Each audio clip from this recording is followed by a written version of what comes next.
Apocalipse 22, do versículo 6 ao 21. Eu até trouxe aqui, eu ia colocar aqui uma voz para ler, mas vai a minha voz mesmo. Vocês me perdoam se eu engasgar um pouquinho. Tem um copinho d'água aqui, opa.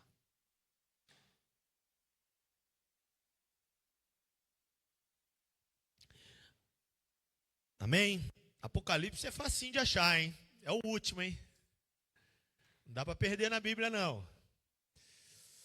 Glória a Deus. Diz assim a palavra de Deus vamos a partir do versículo 1. Estou abusado, vamos ler tudo logo. Vamos ler. Diz assim: E mostrou-me o rio puro de água da vida, claro como cristal, que procedia do trono de Deus e do Cordeiro. No meio da sua praça, e de um e de outro lado do rio, estava a árvore da vida, aleluia, que produz 12 frutos, dando seu fruto de mês em mês.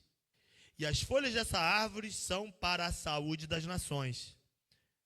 E ali nunca mais haverá maldição contra alguém. E nela estará o trono de Deus e o Cordeiro, e os seus servos o servirão.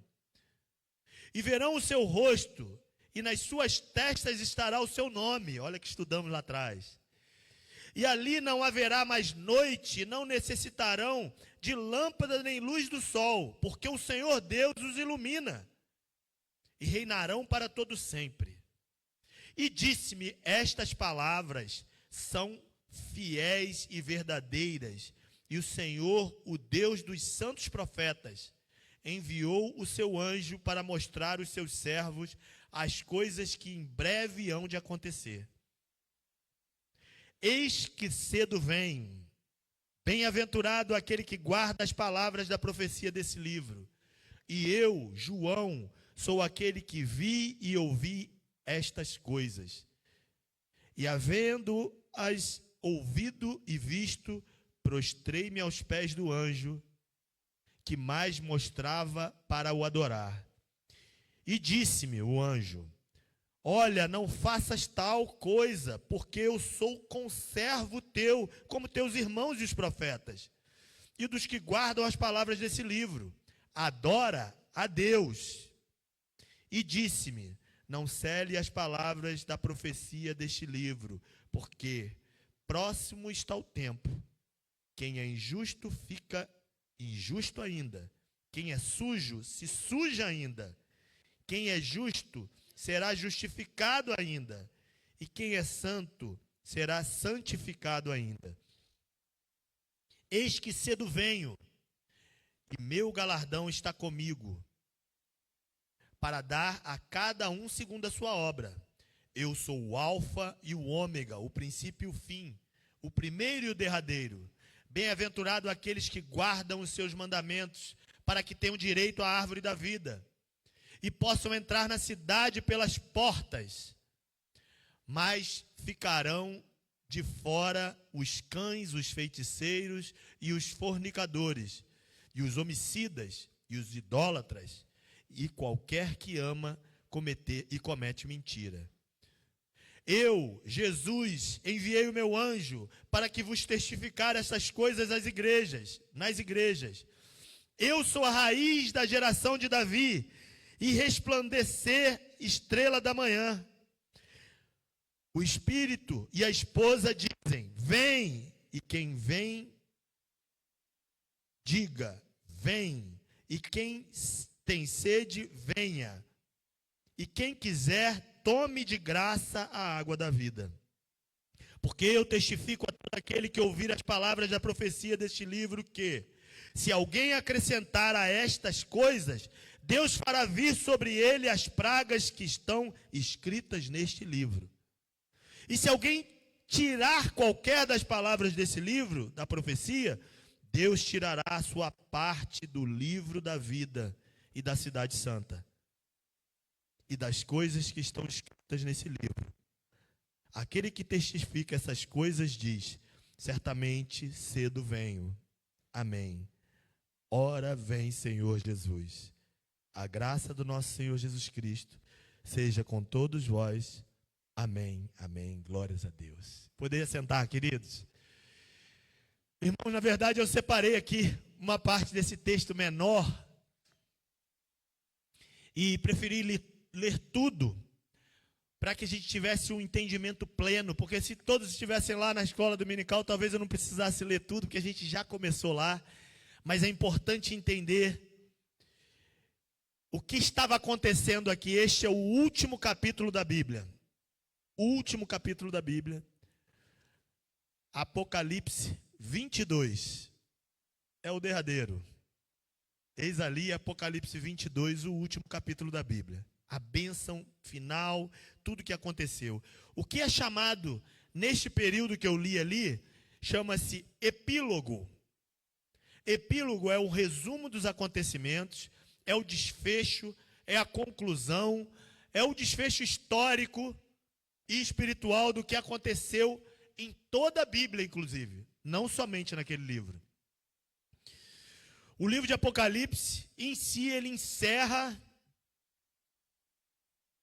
com chave de ouro, vamos dizer assim, a vontade de Deus para o ser humano. Ele não é somente uma revelação profética, mas é algo atual, que acontece conosco, no nosso coração, no nosso dia a dia, e algo que está por vir, como eu disse aqui, profeticamente. Né?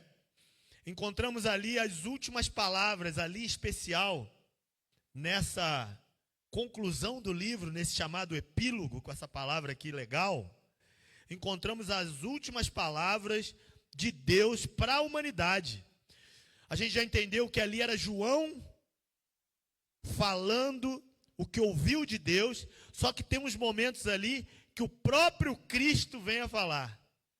E eu estava aqui pesquisando, vendo, depois dos evangelhos que mostra Jesus falando ali ao seu povo, aos seus discípulos, para nós, o próprio Jesus falando, me veio aqui, pode ser que eu me engane, deve de ter uma ou outra vez, mas só me veio ele falando com Paulo, com Saulo no caso, quando se transformou em Paulo, mas na primeira pessoa, aqui é Jesus, tirando aquela vez, é Jesus falando mesmo, Jesus falando. Então é muito importante. Jesus usa João para escrever para as igrejas, para a igreja perseguida, a igreja aflita, a igreja que muitas das vezes tenta desistir. Ele mostra ali o fim da história, inclusive dizendo que esta é o objetivo desse livro, Apocalipse, aquilo que sai das sombras, aquilo que está revelado, tanto que em inglês é Revelation, aquilo que está revelado. Ele mostra que o fim da história não é uma tragédia, por mais feia coisa que tá, o negócio fica ali. Mas não é uma tragédia, pelo contrário, é uma vitória.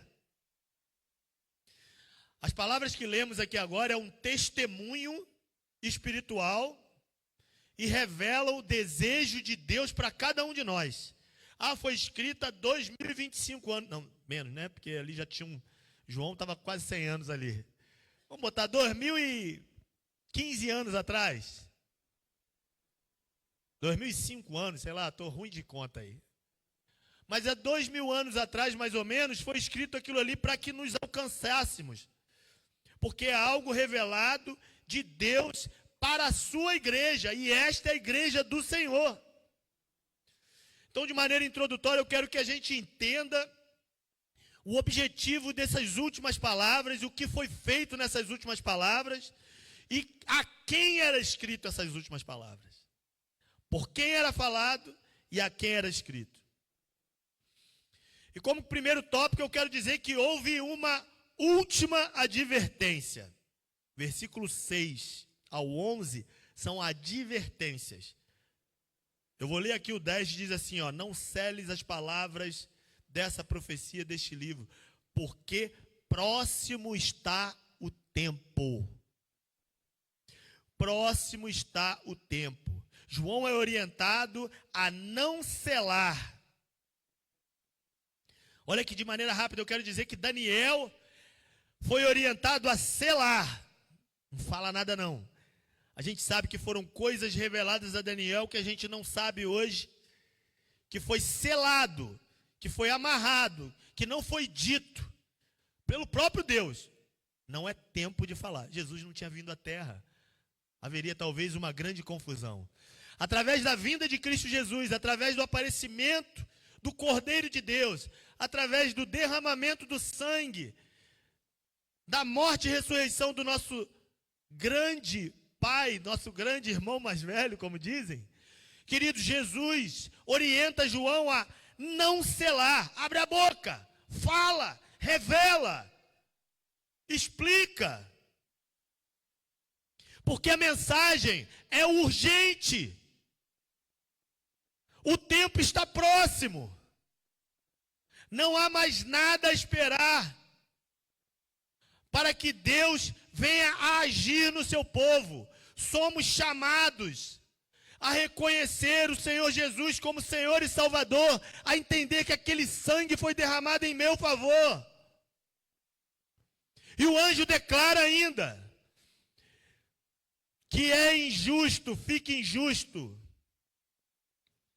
E finaliza, quem é santo, santifique-se ainda mais. No versículo 11. Essas palavras não são incentivo ao pecado. Essas palavras são realmente um alerta. Quando Cristo vier, o destino de cada pessoa já estará decidido naquele momento. Não por Cristo, mas por cada um de nós. Hoje é tempo de arrependimento. Porque amanhã pode ser tarde, irmãos. Porque hoje, no final do dia, pode ser tarde. Porque hoje, talvez, a gente não tenha nem tempo de ver aquele jogo lá que vai passar. Que horas, Danilson? 8h30, né? Ou os jogadores de futebol aí, talvez nem tenha tempo de jogar aquele futebolzinho lá. Queridos, isso é muito sério. Não é anúncio de tragédia. Não é anúncio de tristeza. Não é anúncio de derrota. É anúncio de vitória. Porque melhor do que estar vivo para assistir um jogo logo mais, ou para jogar um futebol, ou para estar com a sua esposa, ou para curtir o final de domingo, é estar diante do meu Criador, na essência do que Ele criou para mim, com corpos incorruptíveis, sem lágrimas, sem dor. E existe ainda nesse resumo uma última bem-aventurança no versículo 14, que diz: bem-aventurados aqueles que lavam as suas vestes no sangue do Cordeiro, para que tenham direito à árvore da vida. Aqui, irmãos, está o convite da graça, maravilhosa graça.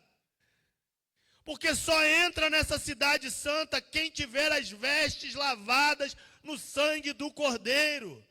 Nós entendíamos ali na escola dominical que lavar, porque foi dado esse exemplo. Por que não falou quem confiar em Cristo, quem tiver ciência do que aconteceu lá, do sangue derramado, que era necessário que houvesse algo explícito, para que houvesse entendimento. As pessoas não iam levar livro para casa, as pessoas não tinham facilmente gente para pregar. Eu falei ali atrás, só aqui em Weymouth deve ter umas 150 igrejas só brasileiras, fora as americanas, hispânicas e de outras raças, toda hora pregando. Quando o Apocalipse foi escrito, não tinha gente para pregar, eram poucas. Então a palavra tinha que ser direta, explícita, marcante. E foi falado, sabe as vestes, sabe o seu vestimento, porque só entrava, e hoje também funciona assim. Você vai numa festa de bodas, de casamento, sujo, maltrapilho, então você só tem direito a entrar nas bodas do Cordeiro limpo. Limpo, com as suas vestes lavadas aonde? No sangue derramado por Cristo Jesus. Não são as suas obras, não são as minhas obras. É da vontade de Deus que eu seja uma boa pessoa? Que eu cumpra meus compromissos? Sim. Mas não é isso que vai me levar para o céu, não. Isso é o complemento. não são as obras que nos dão acesso à vida eterna, mas sim o sangue de Cristo na cruz derramado, por mim e por você. Quem confia, quem entende, quem realmente reconhece que aquele sacrifício foi feito em seu favor, tem o direito à árvore da vida, é o que está escrito ali. Adão perdeu esse direito, irmãos. Adão estava a todo final de tarde conversando olho no olho com Deus. Isso é real. Deus criou o ser humano, a criação de Deus era para que haja relacionamento. Eu costumo trazer isso sempre para a nossa vida. Por mais que a gente está bem longe desse amor ágape, mas a gente tenta, a gente busca santidade. Alguém gera um filho, Maria, você gerou o seu filho para que ele estivesse longe de você? Não, pelo contrário, quando casa, você quer estar lá na casa dele, né, Maria? Ninguém gera um filho para não ter relacionamento. Deus que nos ama, queria e fez isso com Adão, relacionamento próximo. E Adão, diante do pecado, perdeu esse relacionamento. E hoje é a nossa busca através de Cristo Jesus. E quem confia em Cristo tem direito à árvore da vida. Você tem lavado as suas vestes? Ah, como assim, pastor? Que veste é essa? Que loucura é essa que você está me falando? Vamos para o sentido prático. Você precisa ter vestes prontas. Ontem a Aline passou uma roupa para mim. E eu estava estudando lá embaixo. Quando eu subi, falei, amor, não é essa. Não queria essa aí não. E agora estou enrolado, não posso botar calça, todo. Passa a perna assim, troquei a bota. A bota estava M, estava me apertando esse dia todo. Botei a bota large agora. Mas não era essa. Aí ela, amor, e ela doente, tadinha. Quando eu desci e voltei, ela estava passando essa blusa aqui. Eu falei, não, amor, pode deitar aí. Porque eu não estava com as minhas vestes prontas para vir para cá. Quem é chato com roupa, pior ainda. Não sei, não precisa nem levantar a mão. Não é, Marisa? Tem gente que tem que estar nos trinques.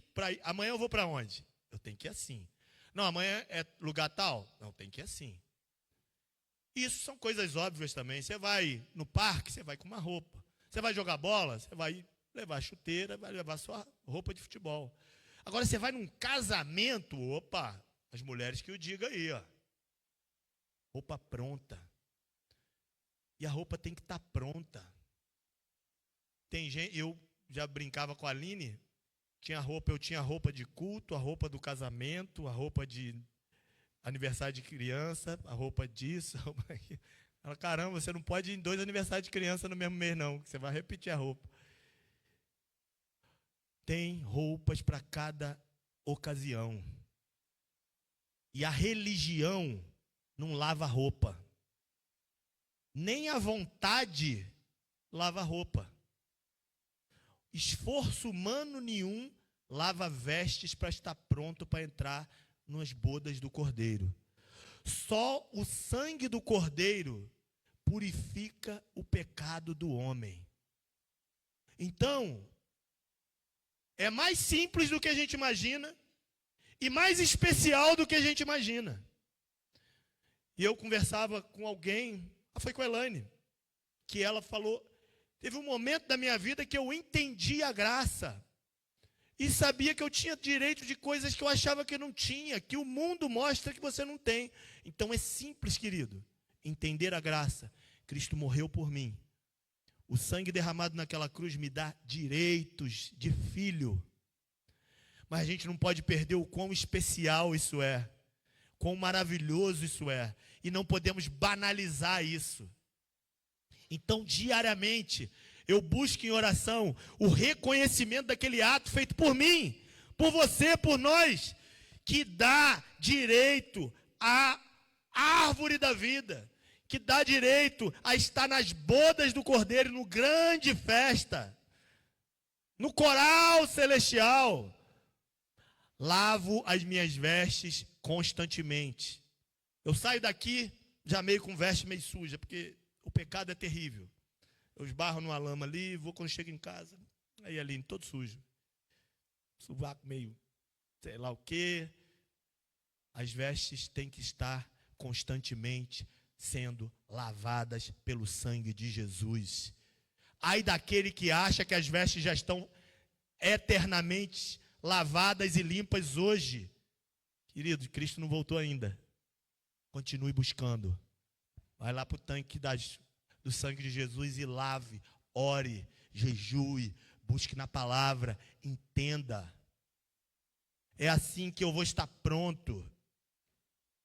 E aí, como eu ia dizer nas últimas palavras de Cristo, ele diz assim, ó: eu, Jesus, enviei o meu anjo para testificar essas coisas. Aí ele diz, olha que coisa linda: eu sou a raiz da geração de Davi e a resplandecente estrela da manhã. O que ele estava dizendo ali? E o que ele diz para a gente aqui? Queridos, eu fui raiz de Davi, esse homem aí, ó, pequenininho que nasceu aí. É segundo o coração de Deus, mas é gente igual vocês. Eu nasci aí, eu sei o que é ser humano. Eu fui gente igual vocês. Eu senti as mesmas dores, as mesmas dificuldades que vocês. Eu sou geração de Davi. Jesus falando na primeira pessoa. Coisa rara depois dos evangelhos. Coisa rara. Aí diz assim: mas também sou a resplandecente estrela da manhã, dando a concepção de divino, de Deus, da luz que anuncia o novo dia, queridos. Era e é o Deus que se fez homem, o Emanuel, o Deus na terra, o humano que dependeu de uma mulher para nascer, de um ser humano. Aquele que foi prometido, que foi anunciado, o Messias, nasceu, raiz de Davi, porém estrela da manhã, divino, luz que anuncia. Queridos, vamos entender a especialidade de tudo isso, o quão maravilhoso é. Jesus é a ponte do ser humano para a terra, da terra para o céu. Cristo mostrou que nasceu, venceu o mundo. E eu e você também podemos vencer. Tudo se cumpre. As promessas de Deus se cumprem em Cristo Jesus. E Ele é a esperança que brilha, a estrela que brilha no amanhecer da eternidade, queridos. Essa luz está acesa. Enquanto alguém estiver falando de Cristo e alguém estiver ouvindo Cristo Jesus, a luz está acesa. Eu e você temos esse direito. Porque aqui, por mais maravilhoso que seja, mas é assustador. É um pouco assustador. Fica assim, aqui está. Fechou a Bíblia, querido. Acabou. É o último convite. E aí diz assim, no versículo 17, o Espírito e a esposa dizem, vem. Eu até dei uma agarradinha na hora que eu estava falando aqui, que é tanto vem que eu perdi. Mas olha o que está escrito. O Espírito e a esposa dizem, vem. E quem ouve, diga, vem. E quem tem sede, venha. E quem quiser, tome a graça da água da vida. Olha o que o Espírito diz. Olha o que nós estamos vivendo. Vocês acham que eu estou falando alguma coisa de mim aqui? Quando a Laura orou por mim, quando alguém ora por mim, ou quando eu oro para pregar aqui, eu ainda falo, às vezes, importa que eu diminua e tu cresças. Você acha que a igreja está estabelecida em algum lugar por si, por ser uma instituição social que ajuda, ser uma instituição que gera comunhão de família? Isso é consequência. O Espírito fala, esse convite, ele é duplo. O Espírito fala através de mim. Cristo fala, vem, venha, venha através de mim, através da igreja. O Espírito fala através da esposa. Lembra lá o que estudamos lá atrás? Lá na classe da escola dominical. A esposa é a igreja. O Espírito fala através da esposa, o convite é duplo, porém único. O Espírito Santo de Deus usa eu e você para chamar, vem. Quem ouve, diga, vem.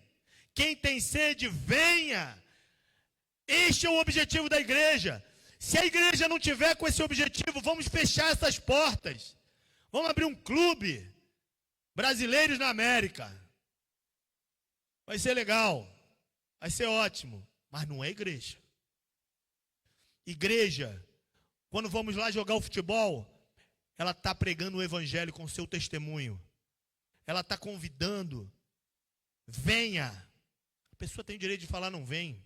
Ninguém pega ninguém pelo braço. Se eu pego no braço, eu não creio no poder do Espírito de convencimento. Mas a igreja é o Espírito Santo de Deus clamando na terra. Para o pecador, venha beber a água da vida.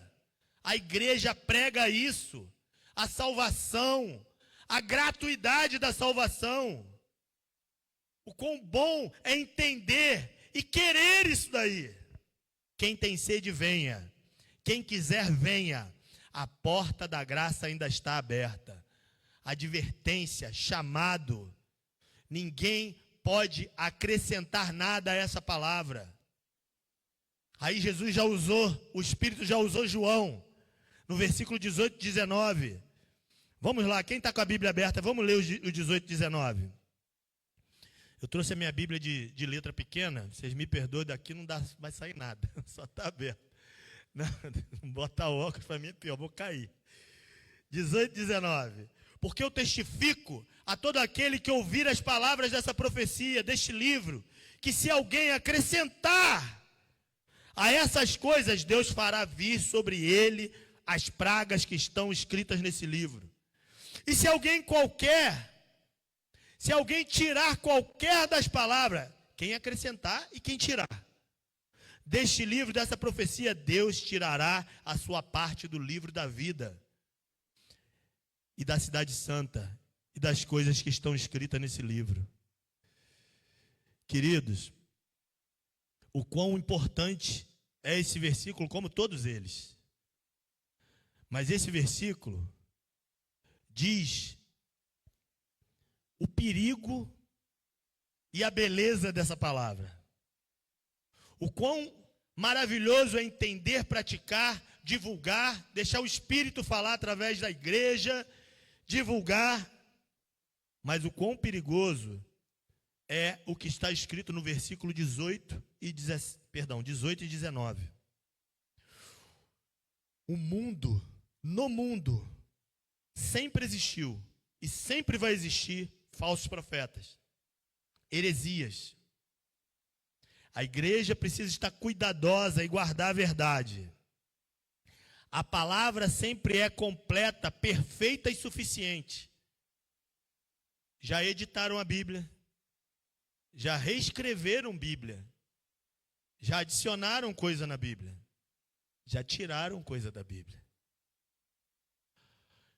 Quem altera a mensagem de Deus traz juízo sobre si. Mexer nesse negócio aqui, queridos, mexer na palavra de Deus é mexer com o próprio Deus. Às vezes eu fico muito preocupado em relação ao que eu estou falando aqui, porque ai de mim, se eu pregar alguma coisa que é de mim. No curso que a gente faz de exegese, para pregar a palavra, tem um momento, não me lembro quando, que fala assim, não suba a púlpito para fazer com as suas ideias. Por exemplo, eu quero que a igreja tire esses ar-condicionado e bote ar-condicionado central. Aí eu preparo uma palavra para botar todo mundo com a cabeça, que a gente não pode ficar no calor, né, Sebastião? Caralho de mim. Se eu começar a acrescentar ou tirar alguma coisa disso aqui, o meu nome vai ser riscado do livro da vida. Viemos em tempos de relativismo. O tempo agora ainda é pior. Sempre existiu. Mas existem dois perigos atuais que ameaçam a igreja. O primeiro é o liberalismo. O liberalismo é aquele que tira coisas da palavra, rouba o sentido da palavra. E existe o misticismo, aquele que acrescenta coisas na palavra, aquele que diz, sem dizer, que a palavra não é suficiente. Dá um exemplo prático. A palavra de Deus me ensina aqui que se eu com fé colocar a mão na cabeça de uma pessoa e for a vontade de Deus, que Ele é soberano, haverá cura.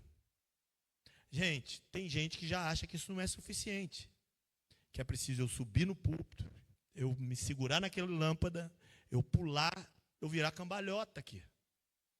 Não é, Mateus? É uma coisa até esquisita de falar. Mas puxa no YouTube aí, você vê gente dando tiro de metralhadora. O cara começou a orar, fingiu que estava com a metralhadora na mão. Eu estou falando sério, eu vi. E disse que estava dando tiro num demônio que estava ali do lado. Sabe o que ele fez? Ele provocou um misticismo. Ele acrescentou na palavra. E o livro da vida, o nome dele, ai de mim. Cuidado. Cuidado quando você aponta para uma pessoa também, e a pessoa está sendo usada por Deus, e você fala, isso não é de Deus não. É com ela e Deus. Eu não sou juiz. Liberalismo, aquele que tira da palavra. Homem nasceu para ser homem, mulher nasceu para ser mulher. Estão tirando isso da palavra. Não estão? Isso está no mundo e está na igreja. Roubar é relativo. Depende da quantidade. A Califórnia está assim, né? Vamos lá para... Quanto está o iPhone? $900? Lá pode até 1.000. Vou lá buscar um iPhone para mim. Tira da palavra. Tira, roubando o sentido da palavra. Então a Bíblia não precisa de edição. A Bíblia precisa de uma coisa só. Obediência. Obediência. E aí vem a última promessa. Jesus falando na primeira pessoa. Certamente, cedo venho. Certamente, cedo venho. Ora vem, Senhor Jesus, a igreja falando. Tem a igreja Maranata aí, meus irmãos da Maranata que eu corro com ele. Corria, né? Que agora não posso correr mais não. O nome da igreja é esse chamado. Maranata, vem, Senhor Jesus. Ora vem, Senhor Jesus. Estas são as palavras de despedida do Senhor Jesus, ali do livro, ali daquele resumo. Cedo venho. Não é questão de relógio, não é questão de tempo, é questão da certeza. Eu dava o exemplo lá em relação até o irmão Felipe. Se Jesus falasse, Felipe, eu vim no dia 11 de outubro de 2030. Dia do meu aniversário lá em 2030, não sei como vai estar. Quantos anos a gente vai ter? O Gilmar, não faz conta não, Gilmar. Vamos estar velho. Imagina se tivesse esta data. Vou viver na graça até lá. Opa! Vamos viver do jeito que a gente quer. Então isso não faz sentido quando Jesus fala, cedo venho, e a igreja, ou o crente, ou o cara que quer fazer crítica. Minha avó já falava que Jesus ia voltar, gente. Vocês estão esperando ainda? Vocês estão loucos? Meu bisavô falava isso, é história para boi dormir. O cedo é justamente para deixar eu ligado, você ligado, eu e você lavando constantemente as nossas vestes no sangue de Jesus. E a igreja responde, venha, Senhor Jesus. Maranata, vem, Senhor Jesus. E é maravilhoso que a Bíblia começa com a autoridade, o haja luz, que era Jesus, a obra foi feita pelo Verbo, lá no Gênesis, autoridade e esperança, e a Bíblia termina também com autoridade e esperança. Esse deve ser o clamor da noiva, esperança viva, coração preparado e os olhos fixos no céu. Fique de pé, queridos. A história começa com graça em Gênesis. Deus criando pela graça, pelo verbo de Deus em Gênesis. E a história bíblica termina com graça do Apocalipse, de salvação. Tudo é pela graça, tudo começa e tudo termina pela graça. Ele é o alfa e o ômega. Feche seus olhos que eu quero orar.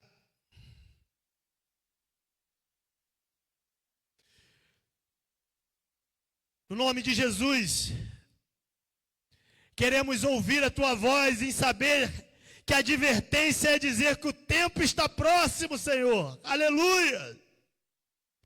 Queremos o convite de beber a água da vida. E a promessa, Senhor Jesus, que tu está vindo. Cedo venha, cedo venha.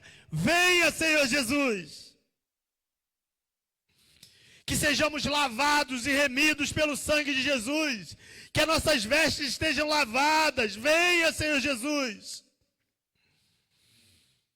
No nome de Jesus, Pai, dê essa consciência ao nosso coração através da sua palavra.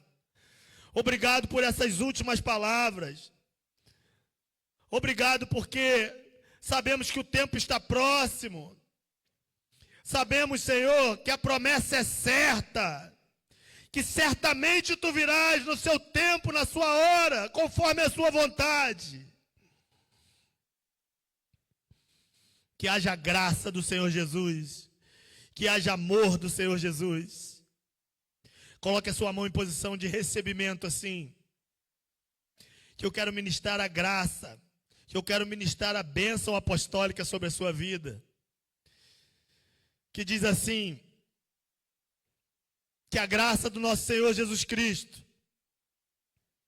que o amor de Deus o Pai e a comunhão do Espírito Santo de Deus esteja hoje e para todo sempre. Amém, amém. Glória a Deus. Palmas para o Senhor Jesus. Palmas para o autor e consumador da nossa fé. Palmas para o Senhor Jesus, aleluia!